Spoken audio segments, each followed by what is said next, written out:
tahun dengan proporsi hampir 47%. Diikuti dengan kelompok usia 15 sampai 29 tahun yaitu 26%. Ini artinya bahwa sebenarnya kasus dengan jumlah OTG yang lebih banyak dibandingkan OTG yang lebih banyak di antara mereka yang ditetapkan statusnya. OTG hampir 80% adalah orang tanpa gejala status OTG yang memiliki hubungan kontak erat dengan kasus. Sementara dari kasus-kasus ini di RSUD contohnya tidak ada yang menggunakan ventilator, di Rumah Sakit Tembagapura pun demikian. 90% orang yang sedang diisolasi mereka tidak memiliki riwayat atau tanda apapun ataupun hanya memiliki kalau ada riwayat gejala berarti gejala ringan. Inilah pertimbangan-pertimbangan data-data kesehatan yang digunakan oleh pemerintah Kabupaten Mimika, dalam hal ini tim gugus tugas, untuk mempersiapkan new normal dengan tahapan pra new normal. Kalau yang kemarin kita sudah mencoba menutup beberapa pusat publik dan juga lalu lintas untuk pelaku perjalanan, yang sekarang ini sebenarnya lebih ke arah menertibkan masyarakat yang berkumpul di pusat-pusat publik. Ini diangkat karena ada data-data kesehatan ini. Kemudian berikutnya juga data pendukung lain, misalnya untuk tes massal yang kita lakukan. Di karyawan Freeport lebih dari 5.000 dilakukan tes antibody atau disebut rapid test, ternyata 9% yang positif. Dan itu sudah dikerjakan, kasus-kasus sudah laporkan dan terkonfirmasi. Di kota Timika sendiri dan sekitarnya itu 8.000, jadi lebih tinggi daripada Freeport. Dengan jumlah orang yang positif adalah juga 9% gitu.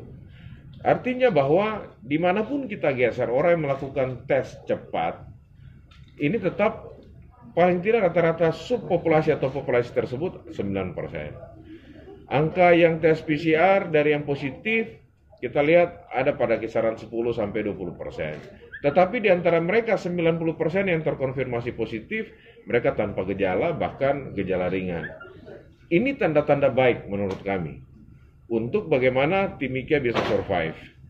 Nah, berikutnya lagi kami coba menghitung angka reproduksi efektif di Kabupaten Mimika. Jika pada 11 hari pertama setelah kasus pertama ditemukan, di situ menggambarkan angka reproduksi efektif adalah 5. Satu orang bisa menularkan kepada 5 orang yang sehat. Dengan rata-rata hari orang tertular adalah 3,8 hari. Sementara bagaimana ketika seseorang yang sehat dia terpapar kemudian sampai timbul gejala, di Timika rata-rata 7,9 hari. Jadi mulai dari terpapar onset sampai muncul gejala itu adalah 7,9 hari. Dan berdasarkan angka ini, sebelum masa PSBB kemarin dilakukan, yaitu tepatnya di tanggal 20 Mei atau sama dengan di hari ke-54,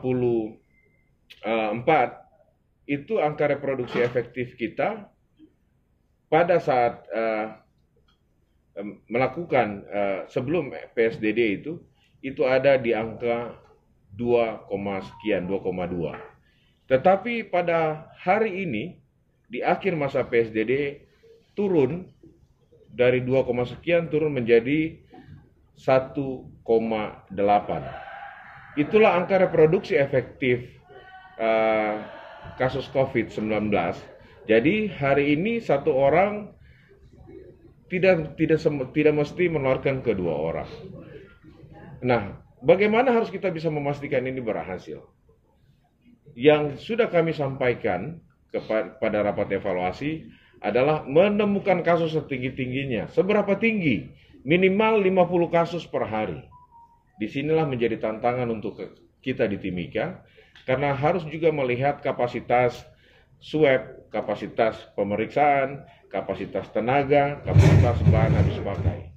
Oleh karena itu, sebelum masuk pada masa new normal atau tatanan hidup yang baru, yang bersahabat. Tatanan hidup baru ini kan sebenarnya kita bersahabat dengan COVID dengan tetap melaksanakan protokol kesehatan, maka kita melakukan uji coba, yaitu new normal dengan membuka tempat-tempat umum tetapi dalam pengawasan ketat sesuai dengan dan harus masyarakat menggunakan protokol-protokol kesehatan.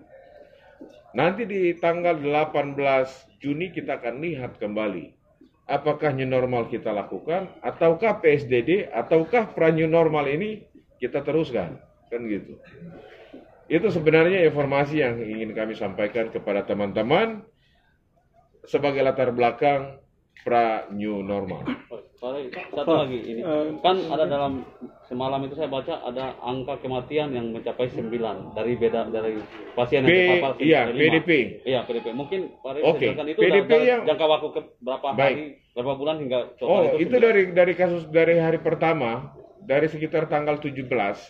Jadi gini, PDP itu kan seseorang yang memiliki riwayat demam, kemudian batuk, pilek, dan sesak, kemudian memiliki kontak erat.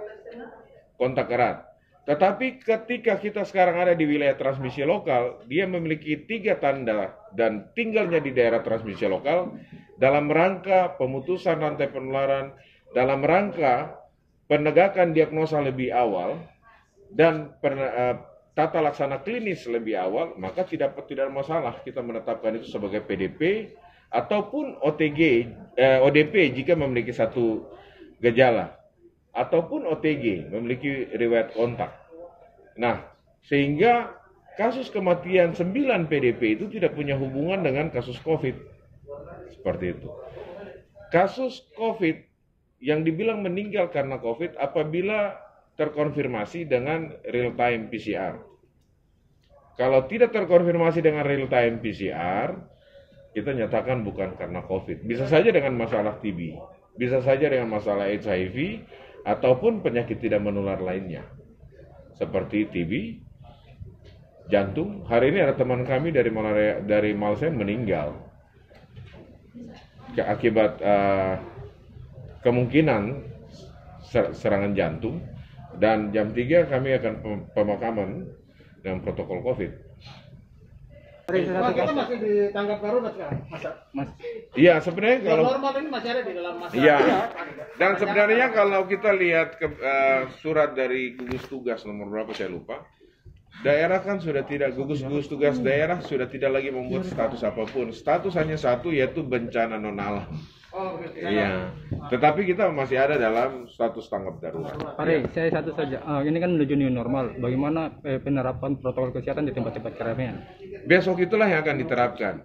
Secara kami di dinas terkait akan menerapkan itu. Dinas Perhubungan dia akan menerapkan itu, membuat juknis untuk di wilayah di angkutan darat, kemudian di pelabuhan, di terminal, itu mereka akan menerapkan itu. Kami kesehatan kami akan menerapkan itu di puskesmas, kemudian dinas perindustrian yang menangani pasar dan perdagangan yang menangani pasar, mereka akan mengatur itu.